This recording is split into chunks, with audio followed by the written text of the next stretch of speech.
وأنا لمسنا السماء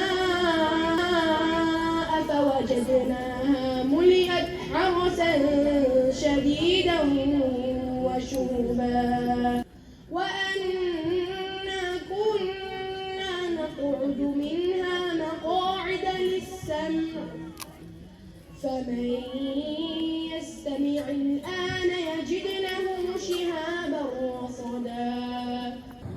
Having such a competition or encouraging strong affiliation with the Holy Quran is the best reasonable, academic, logical response to those who seek to undermine and vilify this holy book of Allah Tabarak wa Ta'ala. Surah number 107. It's a Makki surah and it talks about treating the orphans with kindness and helping the orphans and praying only for Allah, and we should help our neighbors and friends and even some of the smallest things. أرأيت الذي يكذب بالدين فذلك الذي يدع اليتيم ولا يحض على طعام المسكين. Yes, so it's the first time I've taken part in Hifz in a very long time. I've always preferred to take part in open Quran recitation, but I thought of challenging myself and more so even inspiring my little one Zainab. I wanted her to see that, mommy can do this and mommy, recites the Quran and mommy does a bit of her research. And this time I really loved it because there was a little bit of a brief description of the surah that you had to talk about. So that encouraged us to look at the meaning and to reflect on the meaning as well, which was very beneficial. وإذا لقوا الذين آمنوا قالوا آمنا وإذا خلوا إلى شياطينهم قالوا إنا معكم. Letter ta and letter ta. Yeah, I want you to look towards the makhraj of ta and the makhraj of ta. Okay, like yakhtafu. Okay, because ta is one of isti'la letters and ta is one of istifal letters. Isti'la, you are raising your tone. Istifal, your tongue goes down.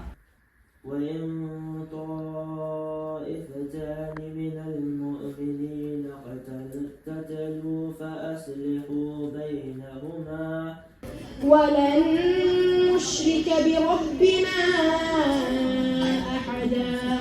Just constantly reading the Quran every single day, practicing with my mom, practicing at home, listening to as many recitations as I could, and the most important thing with Quran is keeping up the practice and doing it religiously. Ayatollah Jawadi has a very interesting discussion here about darajat.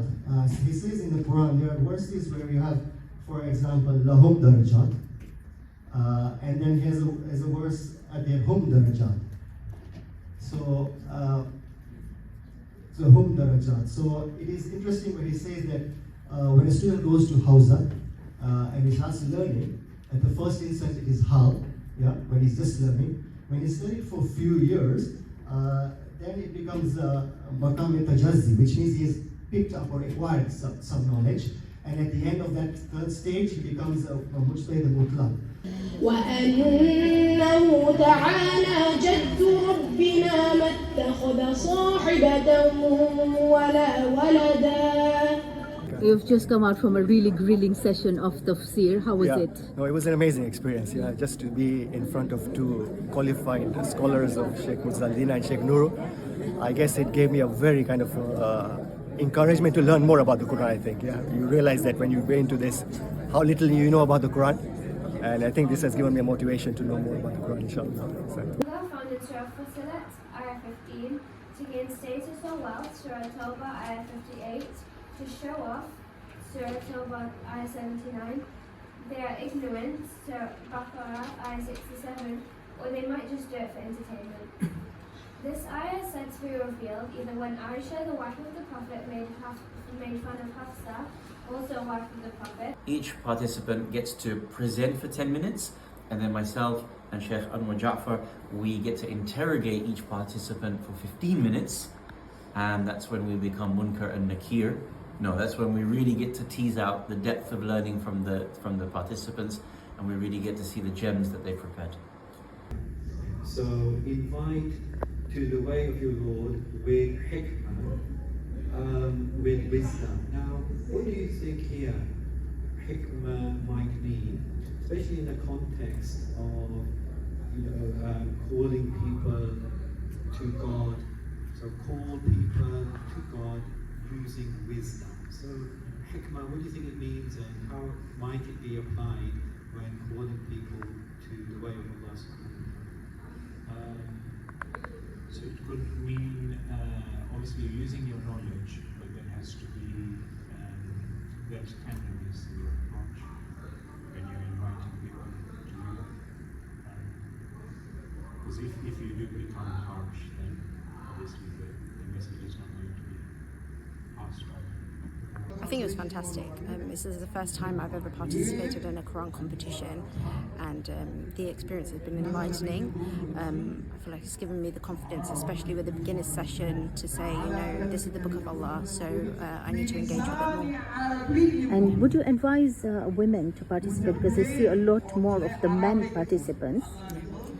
I think as women we always tend to put ourselves second or third or fourth. There's always something going on in our lives. We prioritize our children, housework and everything, and we tend to forget about ourselves, and also self-confidence sometimes can be an issue. I think it's just a reminder, and I would definitely encourage people to participate, because we all have a duty to work on ourselves and to broaden our horizons and to deepen our knowledge. And this way, when you enter a competition, you have something to work towards, and the end result may be that you may not win, but actually you win inside, because you build up knowledge and skills that you wouldn't have done otherwise. So the criteria we used were a general understanding of the verse, supporting evidence. So are they cross-referencing with other verses? Are they using a hadith, bringing in perhaps opinions of experts in the Arabic language, and then also intellectual reasoning. We also examine them on analysis and evaluation, and the ability to apply the teachings that they get from the verses to everyday scenarios. Qur'an itself tells us, numerous places to do tadabbur on it, to reflect on its verses, to ponder on them, to ask those who know, to memorize them, to recite them. So it's the Qur'an's own directives that point us in the direction of this multifaceted approach towards the Qur'an, right? That we're not just supposed to recite them, we're not just supposed to memorize them, but to take the multifaceted approach. And that's the beautiful thing about this competition. And this year they even added on art, which I thought was wonderful. إنه تعالى جد ربنا ما اتخذ صاحبة ولا ولدا وأنه كان يقول سفيهنا على الله شططا وأنا ظننا أن لن تقول. I find it's such a humbling experience, and you feel so grounded that you're surrounded with the treasures of Qur'an.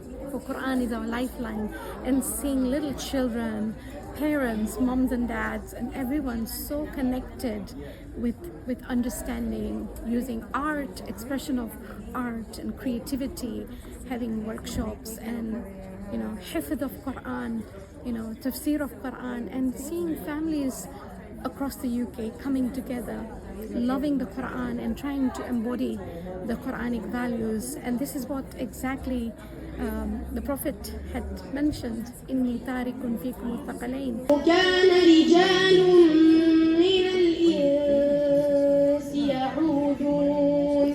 You have a group of people, friends, say once a week, once in 2 weeks, you come together, say you take Tafsir Namuna, for example, or you take Tafsir Al-Amthal Fatullah Makarim, for example, or you take Tafsir Mizan, for example. You say, okay, this next week or next month, we want to look at this chapter.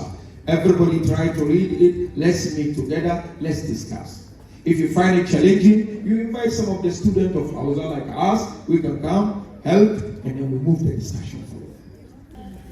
وأنا لمسنا السماء فوجدناها ملئت حرسا شديدا وشهبا وأنه كان يقول سفيهنا على الله شططا ولن نشرك بربنا أحدا وأنا كنا نقعد منها مقاعد للسمع فمن يستمع الآن يجد له شهابا رصدا فمن يستمع الآن يجد له شهابا رصدا. Today, through the blessings of this competition, we have people who are really inclined to the understanding of the Holy Quran, and they are putting a lot of effort. This year I've seen people coming discussing Quran from the linguistic perspective, from the grammatical perspective, which we've never seen it before. And we have kids, alhamdulillah, in our community, through the blessings of this Quran competition.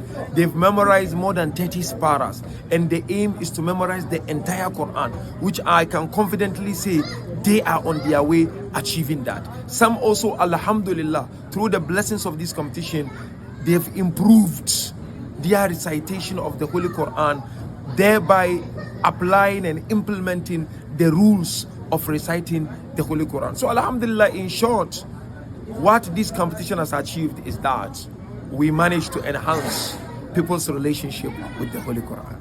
The plan is to see almost all our jama'at having their internal Quran competitions, so that the winners will meet at a particular venue, be it Birmingham, be it London, either Stamford or Hyderabad or Leicester or Peterborough or Paris for the finale.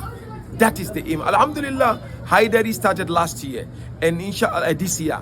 Next year, they will be having another Quran competition. Leicester have done it 2 times, and inshallah, they will be doing it this year. Birmingham, this is the 5th time. Our aim is to go to the other Jamaat slowly but surely, but I think inshallah, we will achieve this to ensure that all our Jamaat are having their internal Quran competition, so that the cream la cream will come for finale, inshallah.